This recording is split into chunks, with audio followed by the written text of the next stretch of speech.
আততায়ী সেখানে মানে আক্রমণ চালিয়েছে, তাতে 3 জন মারা গেছেন তাৎক্ষণিক। সমাজ থেকে মূল্যবোধ জিনিসটা, যেটা আমরা ভ্যালু জাজমেন্ট বলি, সেই জিনিসটা দিন দিনই ক্ষয়ের দিকে ধাবিত হচ্ছে। তারা নিজেরা নিজেদেরকে গুলি করে মানে তারা আত্মহত্যা করেছে বলে পুলিশের প্রাথমিক বক্তব্য। আর যিনি সৃষ্টি করেছেন তিনি এক পবিত্র, এবং তারই সৃষ্টি এই পবিত্র জায়গা। এগুলোকে আমরা আমাদের ঐশাচিকতা, যেমন মানুষকে বলা হয় রেশনাল এনিমাল। লস অ্যাঞ্জেলসের মেয়রের তথ্য মতে মেয়র ক্যারেন বেজ বলছেন এটি হার্ট ব্রোকেন, এবং বলছেন আমেরিকাতে হেট স্পিচের কোনো স্থান নেই। তারপরও এমন ঘটনা, পুরো ঘটনাটা যদি একটু বিশ্লেষণ করতেন আপনি। ঘটনা তো সেখানে যে 2 আক্রমণকারী যাদের কথা আপনি ইতিমধ্যে উল্লেখ করেছেন, একজন বয়স 17 আর একজন 18 অথবা 19, 2 কিশোর বলতে গেলে। তো তারাই আক্রমণ চালিয়েছে বলে পুলিশ সূত্রে বলা হচ্ছে। মসজিদটা হচ্ছে সান ডিয়েগো একটা বড় শহর। তো একটা কথা উল্লেখ করা উচিত, কতগুলো শহর আছে যেগুলো সেন্ট্রালাইজড একসাথে শহর, আর কতগুলো শহর আছে যুক্তরাষ্ট্রে যেগুলা কিছু একটা অংশ শহর, মধ্যখানে একটু ফাঁক থাকে আরেকবার শহর, যেমন ডালাস।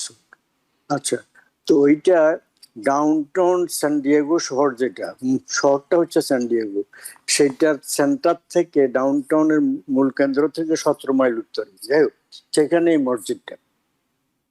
তো সেখানে এই ঘটনাটা ঘটেছে। এই 2 আততায়ী সেখানে মানে আক্রমণ চালিয়েছে, তাতে 3 জন মারা গেছেন তাৎক্ষণিক। আর তারা নিজেরা, তাদের গাড়িতে ডেড বডি পাওয়া গেছে তাদের। তো সেখানে পুলিশ বলছে যে তারা নিজেরা নিজেদেরকে গুলি করে মানে তারা আত্মহত্যা করেছে বলে পুলিশের প্রাথমিক বক্তব্য। পরবর্তীতে এই সমস্ত ব্যাপারে আরো কেউ মারা গেলেন কিনা, মানে যারা আহত হয়েছেন তাদের কেউ প্রাণ ত্যাগ করলেন কিনা, এই সমস্ত আমরা পরবর্তীতে জানবো, আরো তথ্য জানবো। আরেকটা কথা বলা হচ্ছে, এটা আপনি আপনার প্রাথমিক সামারিতে উল্লেখ করেছেন, সেটা হচ্ছে ওই গাড়ির ভিতরে কিছু কাগজপত্র পাওয়া গেছে, সেগুলাতে ইসলাম বিরোধী, ইসলামের বিরুদ্ধে বিদ্বেষমূলক ঘৃণাত্মক কথাবার্তা ছিল। তাই আর কি, মানে এটা দুঃখজনক যে পৃথিবীতে এই যুক্তরাষ্ট্র সহ পৃথিবীর অনেক দেশে এখন এই ঘৃণা ছড়ানো হচ্ছে ধর্মের ভিত্তিতে।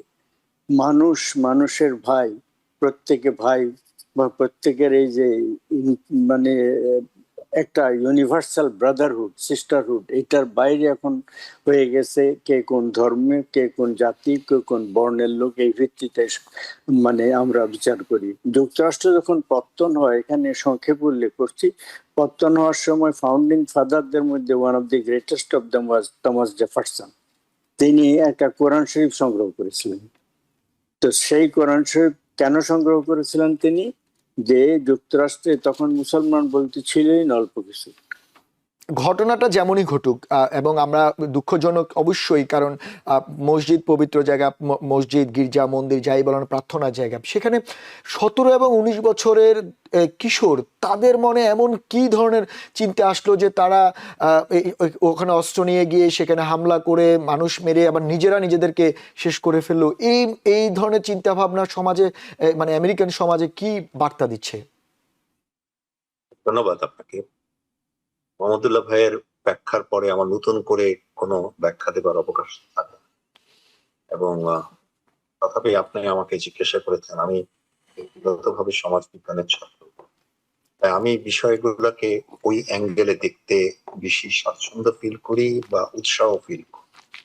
সেটা হচ্ছে যে সমাজ থেকে মূল্যবোধ জিনিসটা, যেটা আমরা ভ্যালু জাজমেন্ট বলি, সেই জিনিসটা দিন দিনই ক্ষয়ের দিকে ধাবিত হচ্ছে।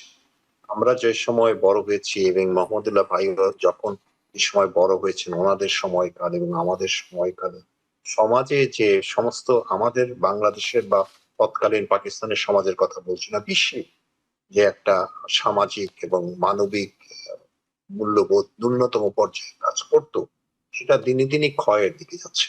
তার অনেকগুলো কারণ। তার একটা ডাইমেনশন দেখলে হবে, প্রযুক্তির একটা কারণ আছে, তার লেখাপড়া থেকে দূরে সরে যাওয়া একটা কারণ আছে, পরিবারের ভেতরে মূল্যবোধ কাজ করেন একটা কারণ আছে, অর্থনৈতিক একটা কারণ আছে, রাজনৈতিক একটা কারণ আছে, এবং সর্বোপরি মানবিক একটা কারণ আছে। মানুষ হিসাবে মানুষ, আমি মনে করি যে আপনি যে বললেন আপনার আলোচনায় যে মসজিদ বা গির্জা একটা পবিত্র জায়গা, আমি মনে করি সমস্ত পৃথিবীর সমস্ত মাটি প্রতি ইঞ্চিটাই পবিত্র।